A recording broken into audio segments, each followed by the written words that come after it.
আজি আকৌ ছাগলী মাংস বনাব লৈছোঁ আৰু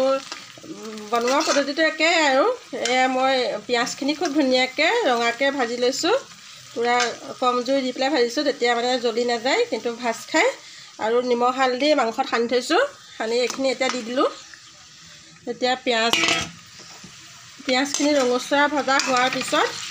এয়া দি দিলোঁ হেৰিখিনি মাংসখিনি সানি থোৱা নিমখ হালধি সানি থোৱা আছে জোখমতে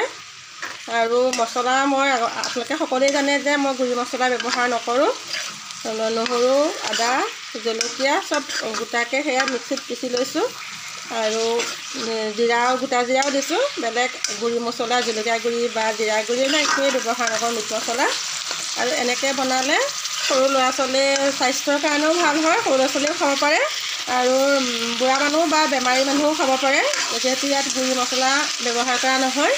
আৰু তেলো মানে বহুত কমকৈ ইউজ কৰা হয় এনেই ছাগলী মাংসত যিমানখিনি তেল দিয়া হয় তাতকৈ বহুত কম তেলত বনোৱা হয় এয়া এতিয়া মই মাংসখিনি পূৰা এই পিঁয়াজৰ সৈতে একদম ৰঙা হোৱাকৈ এতিয়া ভাজি ল'ম আৰু যিখিনি মই মছলা পিচি থৈছোঁ সেইখিনি মই এয়া পিচি থৈছোঁ ইয়াতে নহৰু আদা আৰু জলকীয়া আৰু জিৰা সেইখিনি মই এই মাংসখিনি ৰঙাকৈ ভাজ খোৱাৰ পিছতহে দি দিম এতিয়া সুদা পিঁয়াজৰ সৈতে ভাজি থাকিম আপোনালোকে এনেকৈ বনালে মানে খোৱা স্বাস্থ্যৰ কাৰণেও ভালো হয় আৰু হেল্ডিও হয় সকলোৱে খাব পাৰে আৰু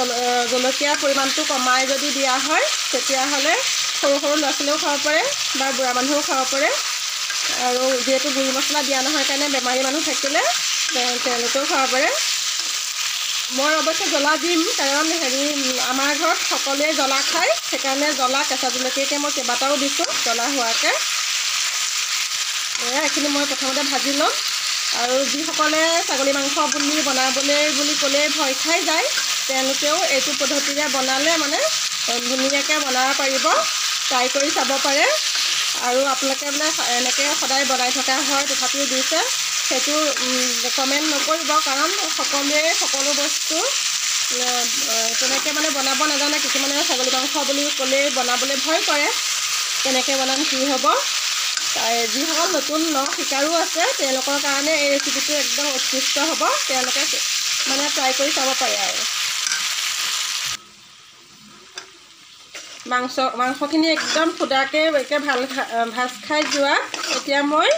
এই আলু যে কাটি থৈছোঁ আলুখিনি দি দিম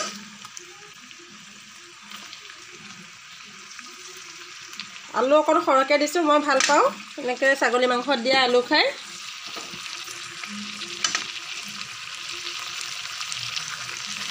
আৰু পানী গৰম কৰিছোঁ কাৰণ মাংস বা মাছতেই হওক মই ঠাণ্ডা পানী নিদিওঁ একদম লগতে বনাই থাকোঁতে পানীও জ্বলা পানী দিওঁ তেতিয়া টেষ্টটো ভাল হয় আৰু সোনকালে উতলি আহে পানী দিয়াৰ পিছতো এতিয়া মই আলুখিনিৰ সৈতে মাংসখিনি ভাজিম আৰু কোনে কোনে এনেকৈ ছাগলী মাংসত দিয়া আলু খাই ভাল পায় কমেণ্টত জনাব আমাৰ যিহেতু চুগাৰৰ প্ৰব্লেম নাইকিয়া সেইকাৰণে আলু খাই আছোঁ আৰু এতিয়ালৈকে আলু চেনি চব খাই আছোঁ আৰু এনেকৈ বনাবলৈ সহজেই হয় মই বাৰু বনাই পেলাই বেয়া নাপাওঁ ভালেই পাওঁ কিন্তু এই বনোৱাৰ পিছত যে ইমান বাচন লেতেৰা হয় সেইগাল ধুবলৈহে বহুত টান লাগে এলাহ লাগে কিন্তু উপায় নাই নোধোৱাকৈতো উপায় নাইকিয়া কাৰণ ধুবই লাগিব এই আলুখিনি যেতিয়া ভাজ খাই যাব তেতিয়া মই পিচি থোৱা মছলাখিনি ইয়াত দি দিম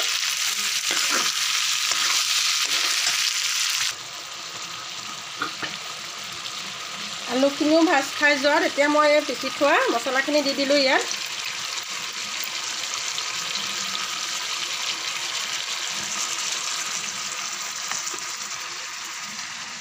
এইটো আউখালি দি দিম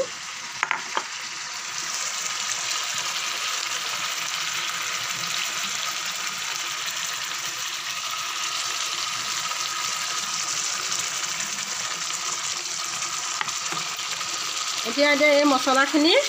যিহেতু খুব মিহিকৈ পিছা হৈছে একদম কম জুইত ইয়াত ভাজিব লাগিব আৰু কেঁচা গোন্ধটো নোহোৱাকৈ কম জুইত পূৰা ভাজিম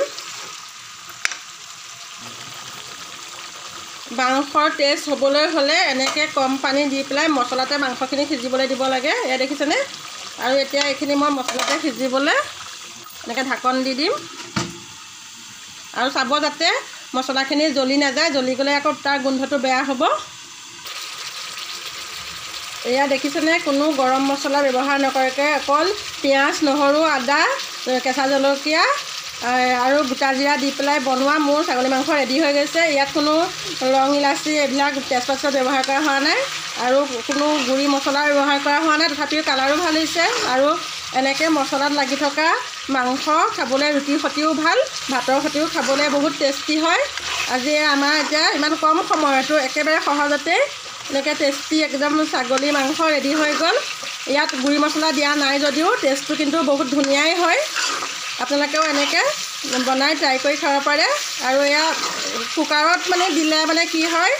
টেষ্টটো কমি যায়। সেইকাৰণে এনেকৈ ভাজি পেলাই বনালোঁ কেৰাহীতে।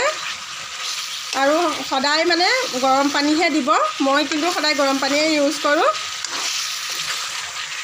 একো কালাৰ হেৰি নকৰাকৈ ধুনীয়া কালাৰো হৈছে, টেষ্টি হেল্ডি মোৰ ছাগলীৰ মাংস ৰেডি হৈ গ'ল। আপোনালোকে এনেকৈ ট্ৰাই কৰি চাব পাৰে।